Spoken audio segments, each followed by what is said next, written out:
بسم اللہ الرحمن الرحیم۔ دجال کا نام اور اس کا معنی۔ وہ ظاہر کچھ کرے گا، اندر کچھ ہوگا۔ اس کے تمام دعوے، منصوبے، سرگرمیاں اور پروگرام ایک ہی محور کے گرد گردش کریں گے، اور وہ ہے دجل اور فریب۔ اس کے ہر فعل پر دھوکہ دہی اور غلیظ بیانی کا سایہ ہوگا۔ اس کی کوئی چیز، کوئی عمل، کوئی قول اس شیطانی عادت کے اثر سے خالی نہ ہوگا۔ اس کا ایک معنی ایسی مرہم یا لیپ جس کی تہ جلد پر بچھا کر بدنمائی چھپائی جاتی ہے۔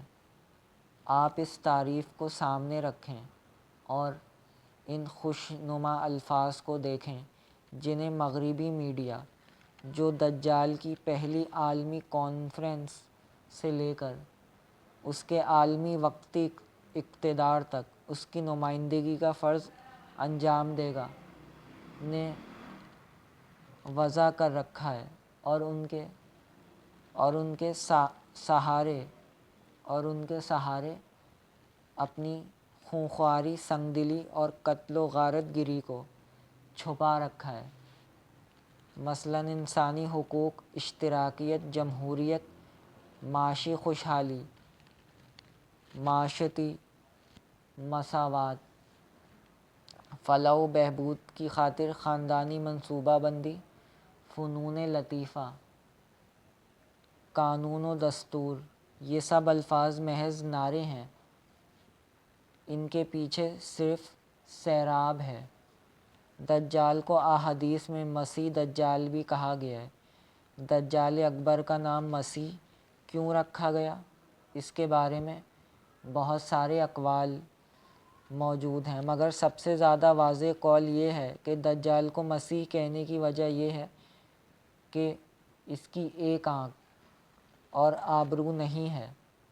ابن فارس کہتے ہیں مسیح وہ ہے جس کے چہرے کے دونوں حصوں میں سے ایک حصہ مٹا ہوا ہو، اس میں نہ آنکھ ہو اور نہ ہی آبرو، اسی لیے دجال کو مسیح کہا گیا ہے۔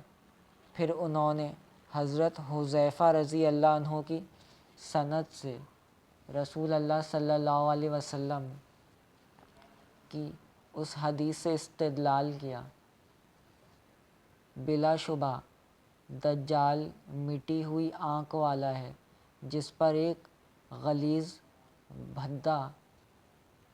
بھدا سا ناخونہ ہے۔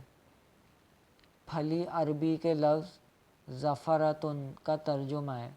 یہ اس گوشت کو کہتے ہیں جو بعض لوگوں کی آنکھ کے کنارے پر اگ آتا ہے اور بعض اوقات آنکھ کی پتلی تک پھیل کر اسے ڈھانپ لیتا ہے۔ وضاحت: بعض احادیث میں دجال کو بائیں آنکھ سے کانا کہا گیا ہے اور بعض میں دائیں آنکھ سے۔ بظاہر اس میں تعارض کا شبہ ہوتا ہے، مگر ایک اور حدیث سے پوری حقیقت واضح ہوتی ہے کہ دجال کی دونوں آنکھیں عیب دار ہوں گی۔ بائیں آنکھ بے نور ہوگی اور دائیں آنکھ انگور کی طرح باہر نکلی ہوئی ہوگی۔ ہمارے ہاں مسیح کا لفظ حضرت عیسیٰ علیہ السلام کے لیے بھی بولا جاتا ہے۔ اس کی وجہ مسیح صادق اور مسیح کاذب کا فرق ہم مسیحیات کے شروع میں بیان کریں گے۔ بس آج کے لیے اتنا ہی۔